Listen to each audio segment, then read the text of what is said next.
खबरें विस्तार से। और सबसे पहले बात भरतपुर की, जहां कोरोना काल में नियमों को ताक पर रखकर कोरोना की गाइडलाइन की अनदेखी का मामला सामने आया है।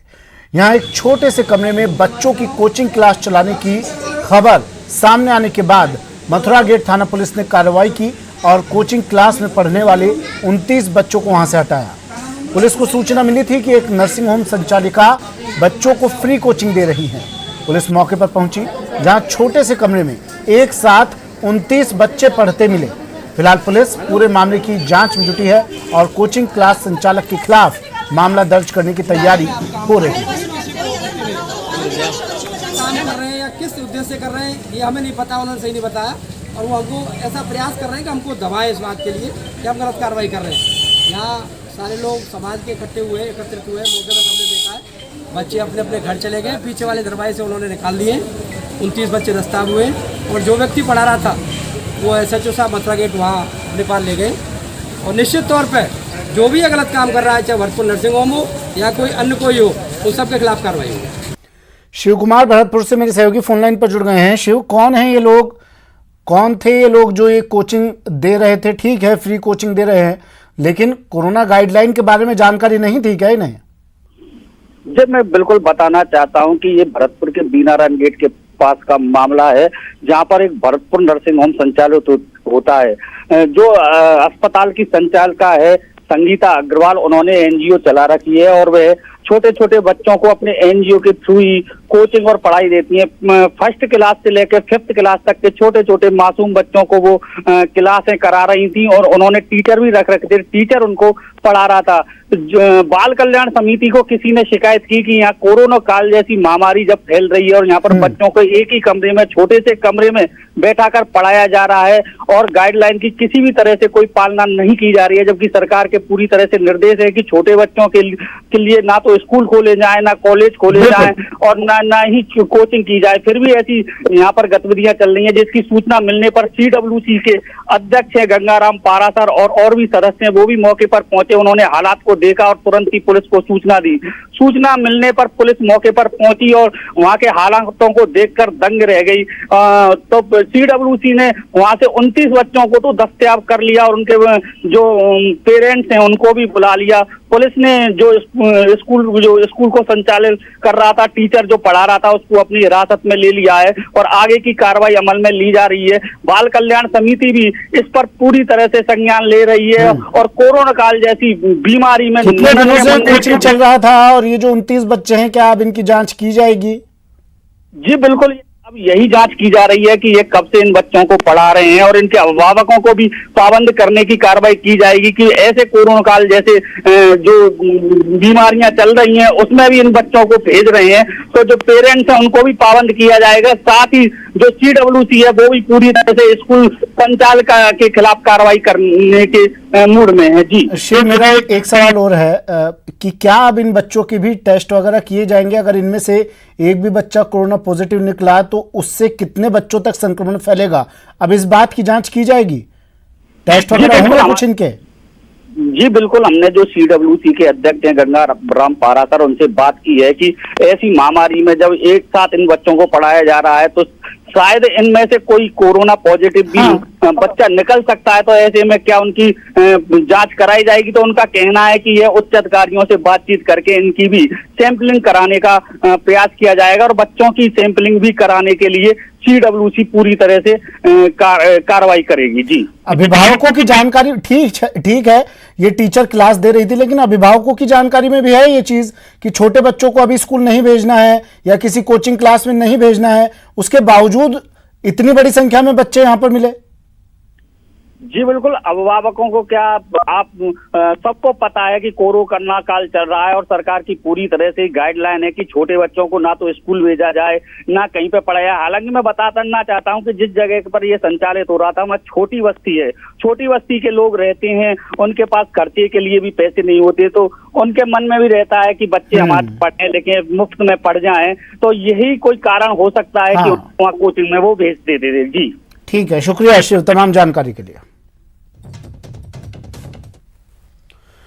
खबर बीकानेर से है। बीकानेर के PBM कैंसर अस्पताल में खुलेआम सोशल डिस्टेंसिंग की धज्जियां उड़ाई जा रही हैं। अस्पताल में लोगों को कोई रोकने और टोकने वाला नहीं है, जिसके कारण लोगों की लंबी भीड़ लगी रहती है। लोगों की काफी भीड़ यहां पर लगी रहती है। जिम्मेदार डॉक्टर या अस्पताल प्रशासन भी इस ओर कोई ध्यान नहीं दे रहा है, जिसके चलते अस्पताल में चारों ओर लोगों की भीड़, एक दूसरे के पास बैठे हुए लोग नजर आ रहे हैं।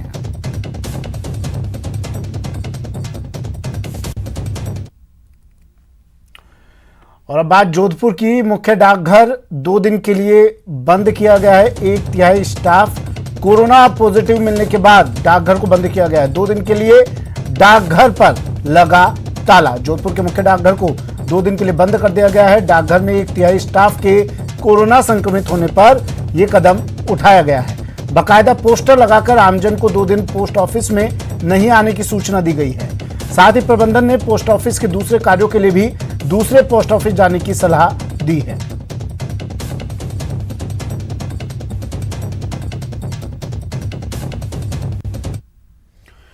और अब बात झालावाड़ की, जहां कोरोना की मार बढ़ती जा रही है। इस बीच कोरोना संक्रमित मरीजों की जान बचाने के लिए चौमहला कस्बे में व्यापारियों ने सराहनीय कदम उठाया है। व्यापारियों ने कस्बे के सरकारी अस्पताल को 6 ऑक्सीजन गैस सिलेंडर भेंट किए हैं। 8 भामाशाहों ने 6 गैस सिलेंडर और मास्क अस्पताल को कोरोना काल में मरीजों की सुविधा के लिए दान किए।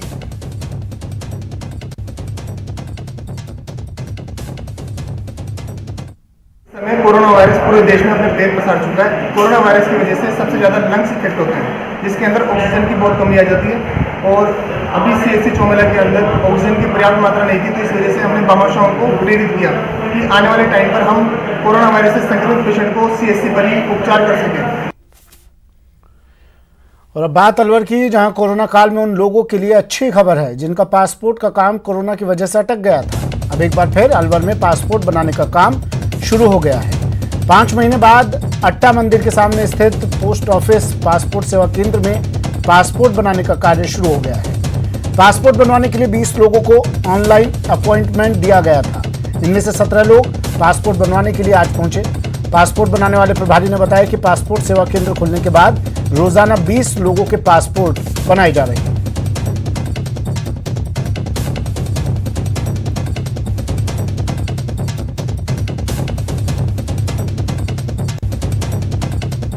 लॉकडाउन स्टार्ट हुआ 24 मार्च से बंद था, जिसके बाद पासपोर्ट सेंटर 18 सितंबर से दोबारा चालू कर दिया गया है। पर डे 20 लोगों के पासपोर्ट बनाए जा रहे हैं। जिनको भी पासपोर्ट बनवाना हो पहले ऑनलाइन अपॉइंटमेंट लेके आइए। जो डेट मिलती है उस डेट पे सिर्फ खुद ही आएँ, साथ में किसी को ना लेके आएँ। अजमेर के अलवर गेट थाना क्षेत्र में शातिर बदमाश ने फोन पर रुपए ट्रांसफर के नाम पर युवक के साथ 1,40,000 रुपए की ठगी की।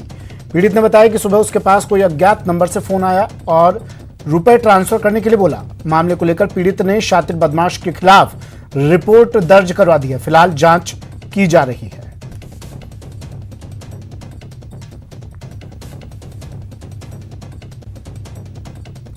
सिंह निवासी भजनगंज RK पुरम कॉलोनी अजमेर ने रिपोर्ट दी है कि 7 बजे के लगभग किसी अनजान मोबाइल से फ़ोन आया। उसने नज़दीकी जान पहचान बता करके उसके मोबाइल से फ़ोन पे पैसे ट्रांसफ़र करने की वार्ता हुई थी। इसके फ़ोन पे ट्रांसफ़र के माध्यम से उसके कुल 6 ट्रांजैक्शन में उसके 1,39,980 रुपये निकल गए हैं, जिस पर अनुसंधान दर्ज कर अनुसंधान जारी है। अलवर के भिवाड़ी में UIT थाना क्षेत्र के कहरानी इलाके में हथियार की नोक पर हुई 29 लाख की लूट के मामले में कोई सुराग अब तक नहीं लग पाया है। पुलिस की 7 टीम हरियाणा और दिल्ली में रवाना की गई है। पुलिस CCTV कैमरों को खंगालने में जुटी हुई है। केसरी एलॉयज कंपनी के संचालक अमित जैन से 29 लाख रुपए हथियार की नोक पर लूटने के मामले का अभी कोई सुराग नहीं लग पाया है। इस फैक्ट्री संचालक से नवंबर 2019 में भी 5 लाख की लूट हुई थी। उद्योगपति के ड्राइवर रोशन लाल ने बताया कि कल गुड़गांव से फैक्ट्री के कर्मचारियों का वेतन देने के लिए और ट्रांसपोर्टर्स को बकाया भुगतान के लिए गुड़गांव से 29 लाख रुपए लेकर इनोवा गाड़ी से आ रहे थे। रास्ते में 3 बदमाशों के द्वारा गाड़ी लगाकर उन्हें रोका गया और लूट की वारदात को अंजाम दिया गया। होने के कारण स्टीयरिंग छोड़ने के कारण यानी कि गाड़ी बैलेंस बिगड़ने से रोड के नीचे हो गई। साहब गाड़ी से नीचे उतर के झाड़ियों में छुप गए। छुपने के बावजूद टोकरी के अंदर, लंच के अंदर 29 लाख रुपए थे। वो बंदूक लगा करके ले गए जी। तो और क्या क्या सामान इसके साथ लेकर गए हैं? लैपटॉप और 29 लाख रुपए। तो क्या आपने कभी उनको पहले देखा या पहचानते हैं कोई उनको? नहीं। और अब बात नशे पर नकेल की। पुलिस ने आज 2 अलग अलग शहरों में नशे के खिलाफ कार्रवाई की। भीलवाड़ा में 1 करोड़ की अवैध शराब पकड़ी गई, तो वहीं अलवर में पुलिस ने 2 क्विंटल से ज्यादा गांजा जब्त किया और 4 तस्करों को गिरफ्तार किया।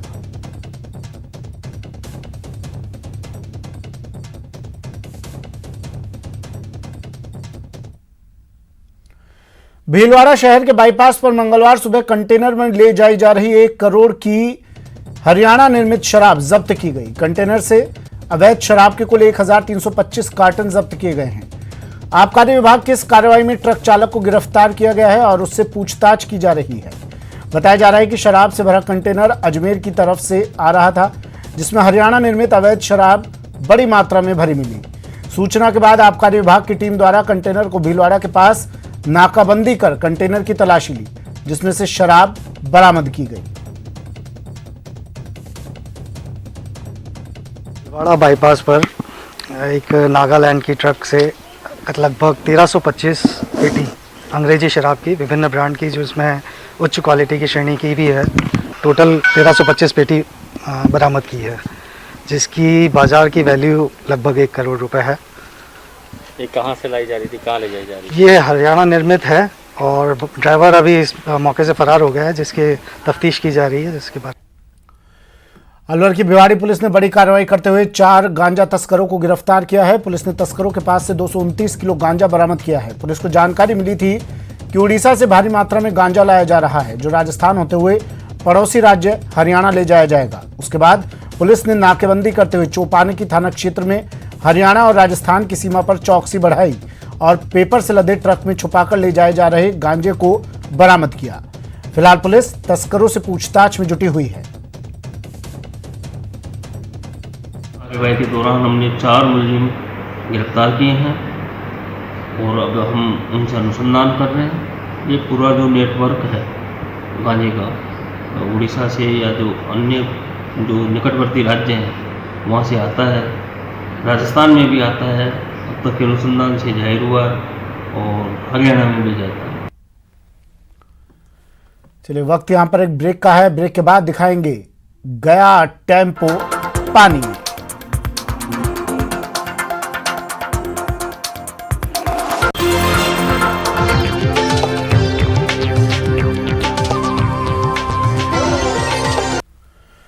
ब्रेक के बाद स्वागत है आपका। और अब बात उस खबर की जिसे न्यूज 18 राजस्थान ने जोर शोर से उठाया। जी हां, राजस्थान में अवैध खनन माफिया के बेलगाम होने के बाद न्यूज 18 ने इस मुद्दे को जोर शोर से उठाया और अब उसका असर भी दिख रहा है। अवैध खनन पर आज खनिज भवन में खान और पेट्रोलियम विभाग की प्रदेश स्तरीय समीक्षा बैठक में अवैध खनन का मुद्दा छाया रहा और खान विभाग ने अब तैयारी कर ली है कि अवैध खनन माफिया पर चौतरफा लगाम कसी जाएगी। विभाग की ओर से पूरी तैयारी से अभियान चलाए जाएंगे, जिसमें पुलिस से लेकर ट्रांसपोर्ट विभाग और जरूरत पड़ने पर वन विभाग को भी साथ लिया जाएगा। और क्या प्लान है बजरी माफिया पर नकेल कसने का, एसीएस सुबोध अग्रवाल से बात की संवाददाता अरबाज अहमद ने। मामले में राजस्थान का खान एवं पेट्रोलियम विभाग एक्शन में है। फिलहाल समीक्षा की गई है। जो राजस्थान में अतिरिक्त मुख्य सचिव हैं डॉक्टर सुबोध अग्रवाल, उन्होंने बाकायदा समीक्षा कर करके बहुत सख्त दिशा निर्देश दिए। उनसे बातचीत करते हैं। सर, ये मुद्दा लगातार न्यूज़ 18 उठाता रहा है और राजस्थान के लिए एक बड़ी चुनौती भी है। अभी एक गार्ड की भी उसमें डेथ हुई है, होम गार्ड की। पहले भी कई ऐसे हादसे और ऐसी घटनाएँ हो चुकी हैं और डिपार्टमेंट ने भी काफ़ी सख्त रवैया अख्तियार किया है। ये वाकई खेद का विषय है कि ये अवैध खनन की समस्या इतने दिनों से है। अभी कुछ दिनों पहले दौसा में विभाग ने एक्शन के दौरान एक बॉर्डर होमगार्ड को भी खोया है, लेकिन आज की तारीख में लगभग 80% अवैध जो खनन हो रहा है वो बजरी का हो रहा है। नवंबर 2017 के बाद से सुप्रीम कोर्ट के आदेश से खनन बंद है कई कारणों से। इसमें कुछ कमियां सरकार के लेवल पे भी हैं और कुछ कमियां फील्ड के लेवल पर भी हैं, क्योंकि उसमें हमें ईसी नहीं मिली, पर्यावरण के नियम सख्त हो गए, हम उन नियमों के अनुरूप नहीं आ पाए। तो हमारा प्रयास ये है कि हम भारत सरकार के सभी आशाओं को पूरा करते हुए सितंबर में जो है हम इस चीज़ को निपटा लेंगे। अभी सीईसी से भी अनुरोध किया गया है, सेंट्रल एम्पावरमेंट कमेटी से, कि हमें सुने। तो मुझे विश्वास है कि सुप्रीम कोर्ट हमारे पक्ष में ज़रूर इस बात को समझेगा। जो कालाबाजारी है या इस तरह की स्मगलिंग है वो घटेगी। देखिए, बजरी की आवश्यकता तो एक आर्थिक आवश्यकता है, किसी भी तरह का कंस्ट्रक्शन होगा बजरी की ज़रूरत पड़ेगी। तो उसके लिए जो एम सैंड नीति आने वाली है और बहुत जल्दी आने वाली है, अंतिम स्टेज पर है और अभी कैबिनेट के सामने आएगी।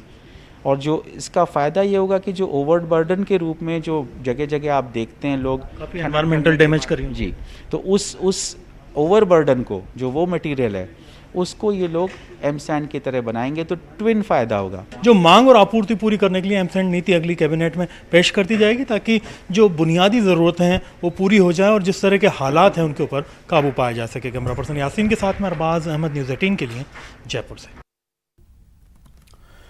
और चलिए अब आपको दिखाते हैं अवैध बजरी के खिलाफ पुलिस की 2 कार्रवाइयों की तस्वीर। पहली तस्वीर दौसा की है और दूसरी भरतपुर की। दौसा में पुलिस ने एक ट्रैक्टर को पकड़ा और वहीं भरतपुर में पुलिस ने एक ट्रक को पकड़ा है।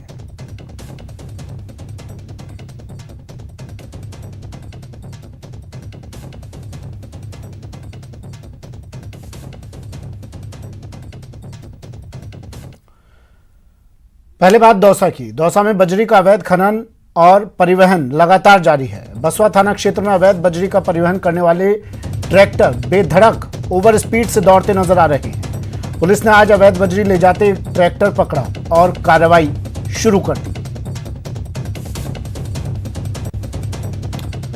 भरतपुर की गढ़ी बाजना पुलिस ने अवैध खनन कर पत्थर ले जा रहे एक ट्रक को जब्त किया है। पुलिस ने गुप्त सूचना के आधार पर कार्रवाई करते हुए ट्रक को पकड़ा और ड्राइवर को गिरफ्तार किया है, जिससे पूछताछ की जा रही है।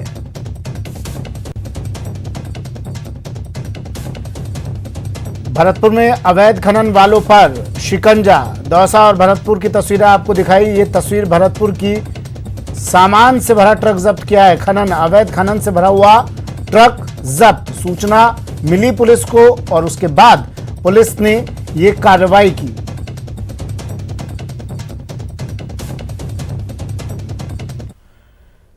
भीलवाड़ा जिले के हमीरगढ़ थाना क्षेत्र में अवैध बजरी से भरा एक डंपर दुर्घटनाग्रस्त हो गया। उसके बाद 2 गुटों में बटे बजरी माफिया आपस में भिड़ गए और एक कार को भी क्षतिग्रस्त कर दिया। हालांकि इस संबंध में किसी पक्ष की ओर से पुलिस में कोई शिकायत दर्ज नहीं करवाई गई है। ये तस्वीरों में देख सकते हैं आप। अवैध बजरी से भरा डंपर दुर्घटनाग्रस्त है और वहीं खड़ी कार को भी बजरी माफिया ने नुकसान पहुंचाया है।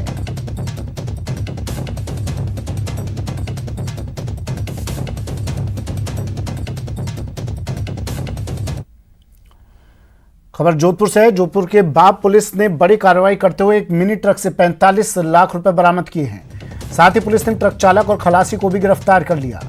पुलिस रुपयों को लेकर जांच में जुट गई है। जिला ग्रामीण पुलिस के मुताबिक नेशनल हाईवे 11 पर गश्त के दौरान की गई कार्रवाई में ये रुपए बरामद किए गए हैं। जानकारी के मुताबिक बाप थानाधिकारी हरि सिंह राजपुरोहित के नेतृत्व में नेशनल हाईवे 11 पर सरहद गाडना गांव के पास नाकाबंदी कर वाहनों की चेकिंग शुरू की गई थी। इस दौरान फलौदी की तरफ से आए एक मिनी ट्रक नंबर की तलाशी ली गई। तलाशी में मिनी ट्रक के केबिन में चालक सीट के पीछे 3 थैलियों में भरे करीब 45 लाख रुपए मिले, जिसे पुलिस ने जब्त कर लिया है।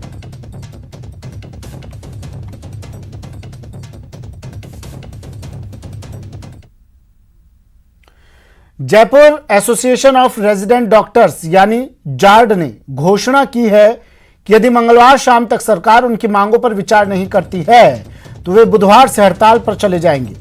पिछले 4 दिनों से अपनी मांग मनवाने की कोशिश में जुटे एसएमएस मेडिकल कॉलेज के रेजिडेंट डॉक्टर बुधवार से हड़ताल पर चले जाएंगे। बताया जा रहा है कि ऐसा होने से कोरोना काल में आम मरीजों की परेशानी बढ़ जाएगी।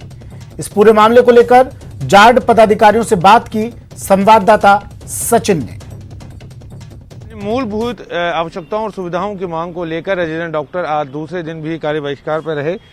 जाड़ के पदाधिकारी हमारे साथ हैं, उनसे जानने की कोशिश करेंगे कि आखिर ये कब तक चलेगा।